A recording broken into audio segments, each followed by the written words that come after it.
और ये भी अब बहुत सारे लोग अभी से कहने लगे हैं कि अब आप लोग राहुल गांधी की सदस्यता खारिज हो लोकसभा से, वहां तक का कदम आगे उठाने वाले हैं।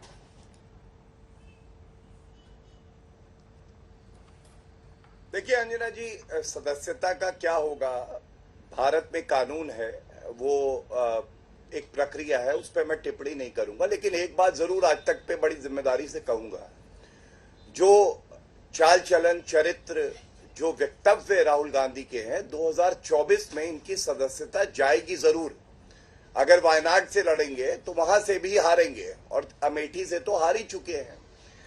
मैं केवल ये कहना चाहता हूं, जो सवाल आज है, आज इधर उधर की बात नहीं होनी चाहिए। आज बात ये होनी चाहिए कि न्यायपालिका पे आपने सवाल उठाया कैसे, आपके पास कौन से तथ्य हैं, कौन से आपके पास ऐसा प्रमाण है जिसकी वजह से आपने जज पे उंगली उठाई।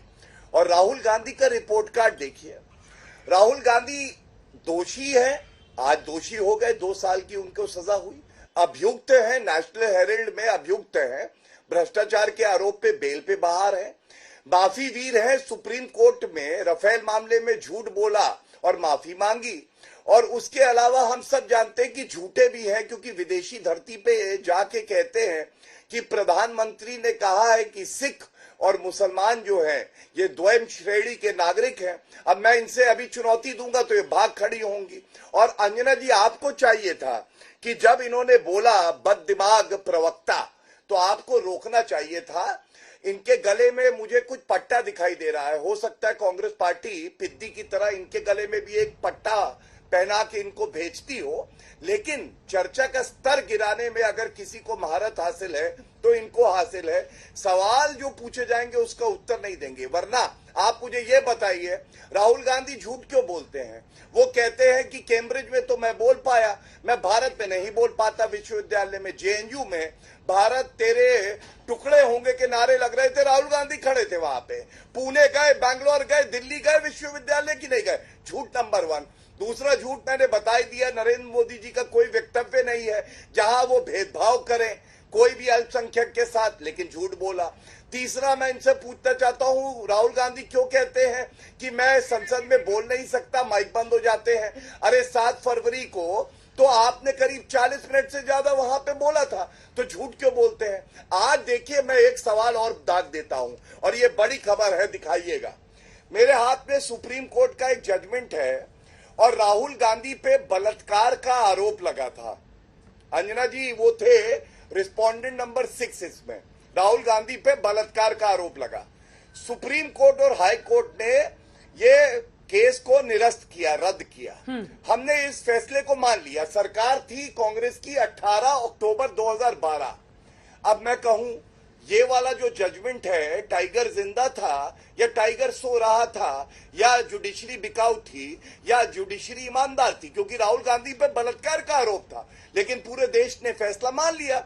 अब आप इनसे सवाल पूछ लीजिए कि इनके पक्ष में फैसला आए तो अच्छा है, अगर नहीं आए तो जुडिशरी बुरी है। ये किस तरह के दोहरे मापदंड है? इन्हीं कोर्ट से तो जमानत से लेकर ऐसे मामलों को निरस्त करने की प्रक्रिया हुई है ना सुप्रिया जी। तो ऐसे में आपको नहीं लगता है कि कांग्रेस पार्टी जैसी पार्टी को कम से कम अदालत पर सवाल खड़े करने से पहले बहुत गंभीरता से सोचना पड़ेगा?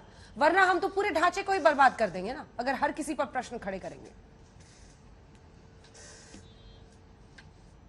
ढांचे को बर्बाद करने का, ध्वस्त करने का, लोकतंत्र का चीरहरण करने का काम नरेंद्र मोदी और उनकी सरकार कर रही है। और अगर नहीं कर रही होती तो राहुल गांधी जी के 40 मिनट के वक्तव्य में, जिसने उन्होंने अडानी की कलई खोल दी मोदी जी को लेकर, उसके 18 अंक एक्सपंज ना करती। अगर उनकी कलई ना खुलती अडानी पर, तो वो राहुल गांधी जी को संसद में दोबारा से बोलने का मौका देते। अगर उनकी कलई ना खुल रही होती तो वो 16 मिनट के लिए भारत के सदन को की कार्यवाही को म्यूट ना करते। अगर उनकी कलई ना खुल रही होती अडानी को लेकर मोदी जी की, तो वो भारत के सदन में बहस होने देते, सत्ता पक्ष से नारेबाजी कराकर भारत के सदन की कार्यवाही स्थगित ना करते। अब मैं आपसे एक बात बोलना चाहती हूं, आज जितना नीचे गिर सकती है भारतीय जनता पार्टी गिर चुकी है। एक बेकार के, फिजूल के केस को उन्होंने यहां पर कोर्ट किया। अगर आप इस केस को कोर्ट करेंगे तो भी मैं भी बोलूंगी, औरतों की स्टॉकिंग का आरोप था इस देश के प्रधानमंत्री नरेंद्र मोदी पर। क्या इशरत जहां और क्या बाकी औरतें। उस केस में वो भी आरोपी थे, ये भूलिएगा मत। और जब फैसला आया तो इस देश ने माना उसको, ये याद रखिएगा। अगर आप मिट्टी और लांछन लगाएंगे तो आपके गिरेबान में कंकाल भरे हुए हैं, एक एक खींचकर वापस लाया जाएगा। औरतों की स्टॉकिंग का आरोप इस देश के प्रधानमंत्री पर था, उन औरतों की हत्या भी हुई। ये आरोप से प्रधानमंत्री ग्रसित थे, इस बात से कोई नकार नहीं सकता है। ठीक है, इसका जवाब दे दीजिएगा। स्तर जहां आप ले जाएंगे वहीं पर आपको हम बहस करते हुए नजर आएंगे। बीच में मत बोलिए, मैं आपके 3.5 मिनट के वक्तव्य में बीच में नहीं बोली थी। मैं सिंपल सी बात कहती हूं, नरेंद्र मोदी अडानी के नाम से घबराते क्यों हैं, डरते क्यों हैं, कांपते क्यों हैं, ये सवाल है। अगर ये लगातार आप बोलेंगे अंजना जी, नहीं, वो लगातार नहीं बोल रहे हैं, चूंकि आपने प्रधानमंत्री का जिक्र किया, उस पर वो जवाब देना चाहते हैं। आपने अपनी बात कह ली है, अब सुप्रिया जी एक बार उनको जवाब देने दीजिए। वो राहुल जी पर बोल रहे थे, मैं चुप रही थी।